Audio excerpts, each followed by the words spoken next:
Co-Convenor of the Freedom for Ocalan Campaign and patron for Peace in Kurdistan Campaign, dear Baroness Christine Blower, thanks for accepting that interview today.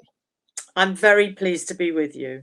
Thank you. So let's start with the isolation of Mr. Abdullah Ocalan. Has been held in isolation in prison 22 years now, since 1999. He has been denied visits from his family and lawyers, and there are now concerns about Öcalan's health and whereabouts. Can you comment on this treatment very short, very briefly, first of all? Yes, I can. I'm sure that everyone who is listening to this will know the background, but it's a stain on the international community that Abdullah Öcalan was first abducted, then tried on Imrale Island, and now has been held, as you just said, for 22 years in completely inhumane conditions and contrary to international law. So those of us who've been following this story, and of course the generality of the Kurdish people, will know that this is completely unacceptable. And as it is contrary to international law, we really must continue to make the case for the fact that things have to change. May I just say that um, in October, when we were at the Labour Party conference in Brighton in the UK, we had a meeting of the Freedom for Öcalan campaign. And one of the young people who'd come to the meeting, a sixth former, so a 17, 18-year-old studying politics, at the end of the meeting, when we asked for questions, she said, well, if he's been held in isolation for so long and denied visits from his family and his lawyers, how do you know that he is even still alive? And of course, that is a question. We don't know about his physical condition. I personally believe that he is still alive because I believe that if he had died in prison, we would know about it. And also his writings continue to come out. But it is an appalling situation, and we simply have to keep working on it. What is the symbolic and practical significance of Öcalan's continuing isolation? To put the matter in another way, why do you think he is being treated like this? Well, you make the important point that it's obviously personal about Abdullah Öcalan, but it is also symbolic. And of all of the Kurdish people to whom I have ever spoken about this, what they are now saying is that the isolation of Abdullah Öcalan, the keeping of him away from keeping him in prison on his own, has led to a kind of sense of isolation amongst Kurdish people in Turkey themselves and in Kurdistan. And I believe that the Turkish state is categorically keeping him away so as to be able further to repress and suppress Kurdish people and their aspirations. And of course, it's both a muscle flexing exercise, but it is also something that clearly the current government in Turkey feels that they can get away with, and they can use it for domestic suppression and repression because Abdullah Öcalan is not able to be the leader that he should be. Thank you. The European Committee on the Torture has criticized the treatment of Abdullah Öcalan by the Turkish authorities. Do you think that there is a willingness and ability in Europe and in the United Kingdom to intervene with the Turkish government to address the treatment of Öcalan?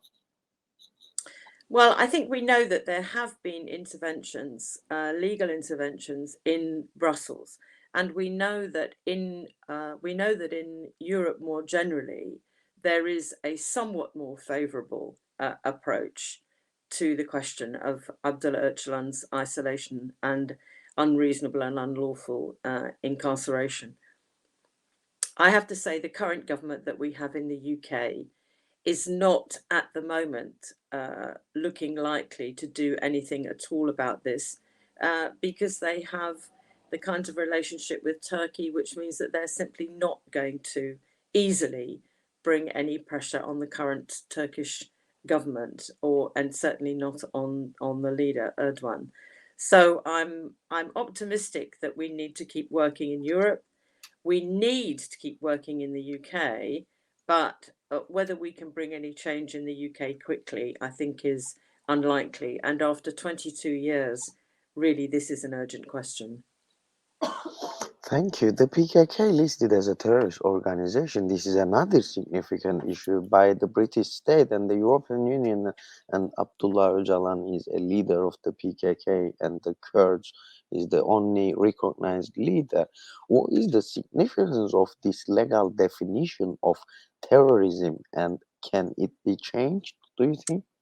Well, I mean, of course, it's exceedingly significant that that the PKK is listed as a terrorist organization, and a number of organizations and activists have been working on attempting to get this changed, both through legal means but also through political pressure.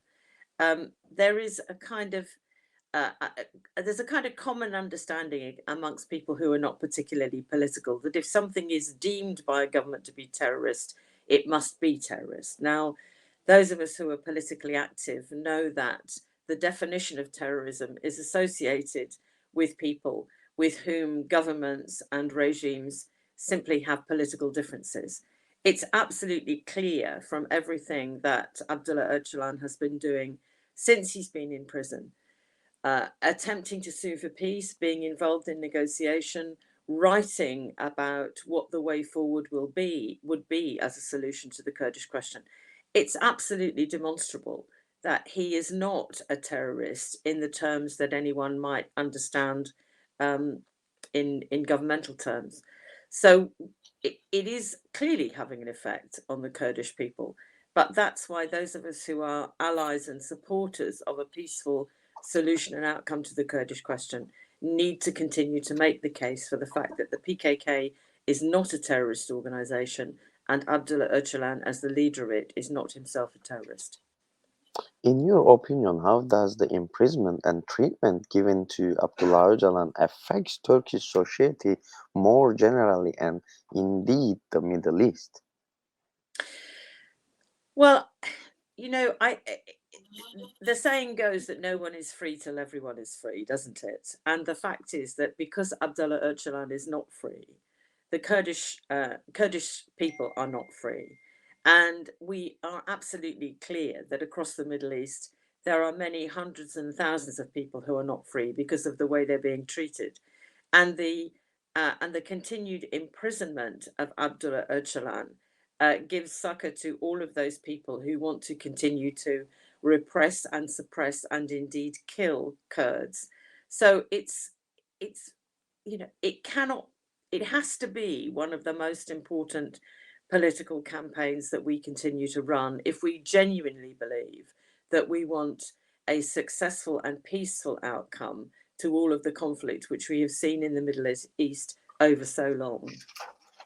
Lastly, do you see parallels in the cases of Abdullah Öcalan and Nelson Mandela, and are there lessons to be learned from campaign against apartheid and for the release of Nelson Mandela? Can you suggest any such lessons? Yes.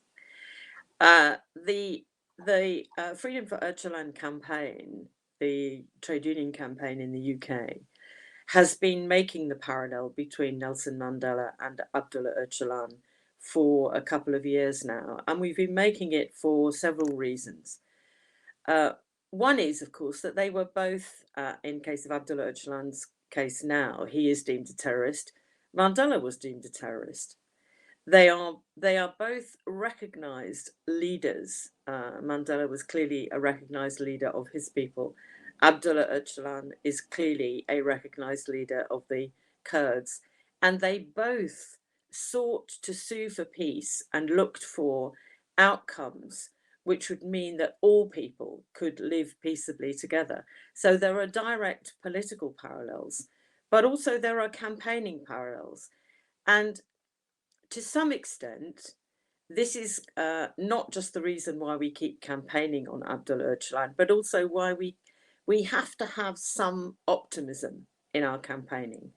Because actually, those of us who stood day and night outside the South African embassy vowing to be there until Nelson Mandela was free, we frankly didn't think it was going to happen.